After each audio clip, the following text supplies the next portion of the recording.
Ou bien, enfin, à part le fait que ce soit des hommes.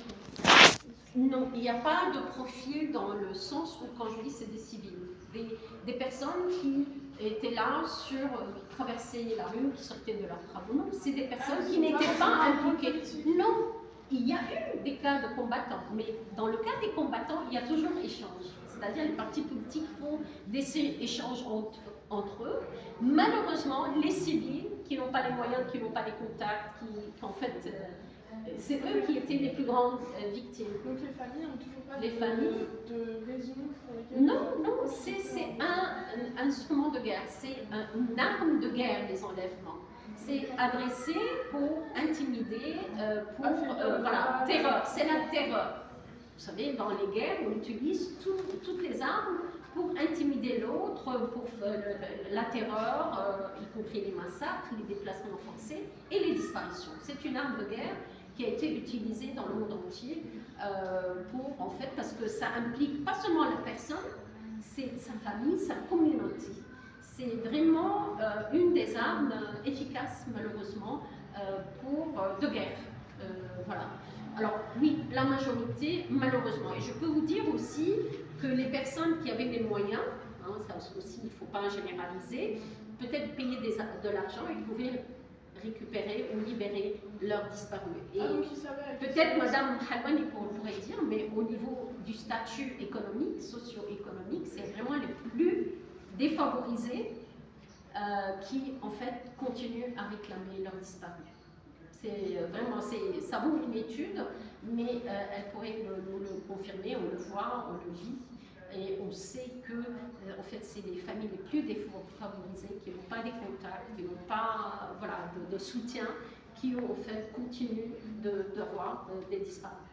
Oui, vous voulez dire quelque chose? Non, du coup, ça veut dire que les personnes qui sont assez aisées, elles ont pu savoir à qui s'adresser du coup.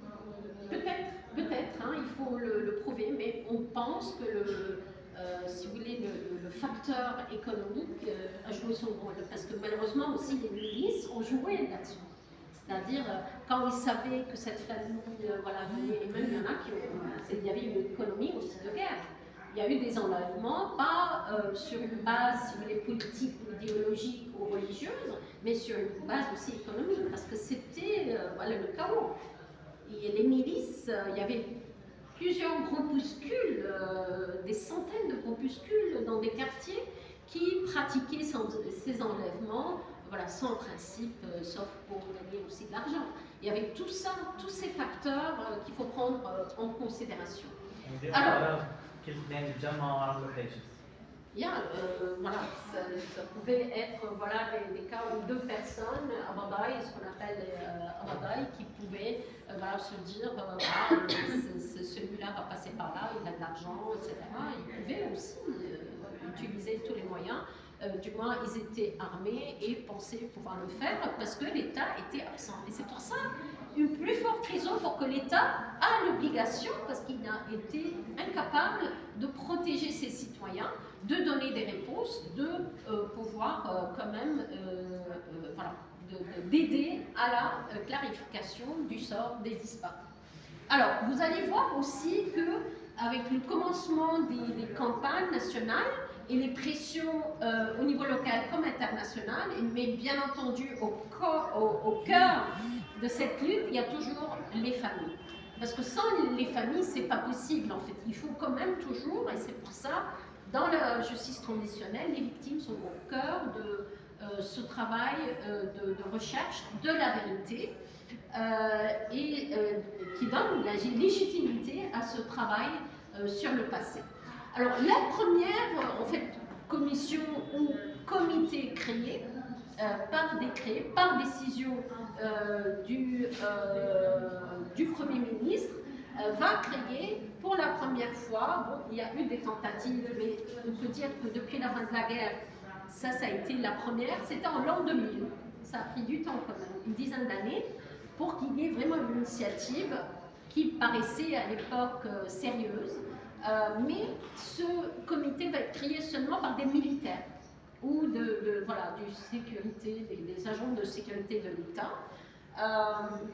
Ce comité va être créé pour 3 mois va prolonger pour 3 autres mois, mais ils vont publier un rapport final de 2 pages.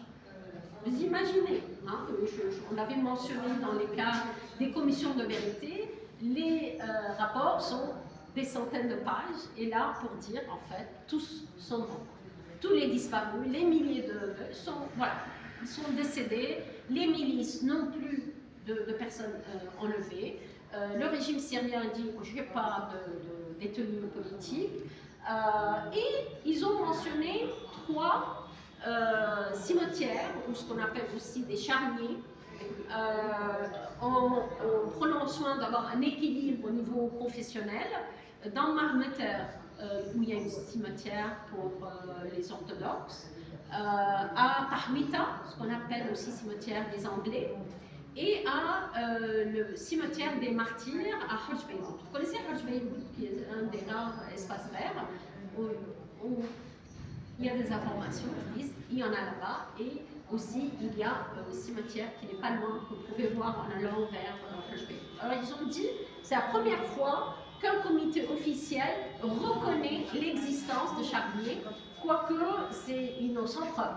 C'est-à-dire ils ont mentionné sans vraiment faire une enquête de terrain, d'exhumation ou quoi que ce soit. Et puis ils ont aussi dit que beaucoup de personnes disparues ou enlevées ont été jetées dans la mer. Ça c'est noir sur blanc, mais 2 pages. Toute cette lutte, tous ces milliers pour dire qu'ils sont tous morts, utiliser cette loi voilà, qui dit après 4 années, vous pouvez déclarer la personne disparue. Mais aussi, au niveau du plaidoyer, les familles vont utiliser bien sûr le rapport et les résultats très minimes, bien sûr, qui ne sont pas satisfaisants aux familles. Et vous allez aussi voir ce qui va se passer après 4 mois ou 5 mois après la publication du rapport de ce comité. 54 détenus politiques vont être libérés des prisons syriennes. On les voit ici dans le bus, alors qu'une partie de ces personnes étaient sur les listes des familles. Ils étaient considérés comme disparus. Alors les familles ont dit, vous avez dit qu'ils sont tous morts, mais voilà, il y en a qui sont sur nos listes qui ont été libérés. Et ils ont fait pression pour qu'un autre comité soit créé en 2001. Celui-ci va être spécialisé, focalisé sur la question des détenus en Syrie. Quoique le régime syrien nie avoir des détenus politiques. Il dit que c'est des criminels qui sont impliqués dans des questions ou d'espionnage, de trafic de drogue, bien sûr, vous savez, le régime syrien peut construire des cas et des... Voilà. Alors, et ils vont demander aux familles de fournir des preuves. Parce qu'il y en a qui ont dit, on a visité, par exemple, notre détenu, parce que pour eux, c'est des détenus, ils ne sont pas des disparus. Parce qu'ils pensent qu'ils ont des informations. Bien sûr, il y a des informateurs, il y a des gens qui ont en fait menti en disant qu'on a vu, qu'on a rencontré. Bien sûr, tout ça, c'est pour soutirer de l'argent, encore une fois. Alors, un autre comité va être créé pour recueillir les plaintes des familles. C'est voilà, au niveau officiel, vous voyez bien. Mais finalement, rien,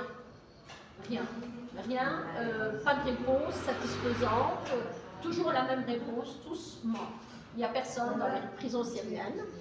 Là, un des rares cas qui ont été au tribunal, là, il y a eu un procès en 82, si je ne me trompe pas. Non, ça c'est après la guerre, pardon.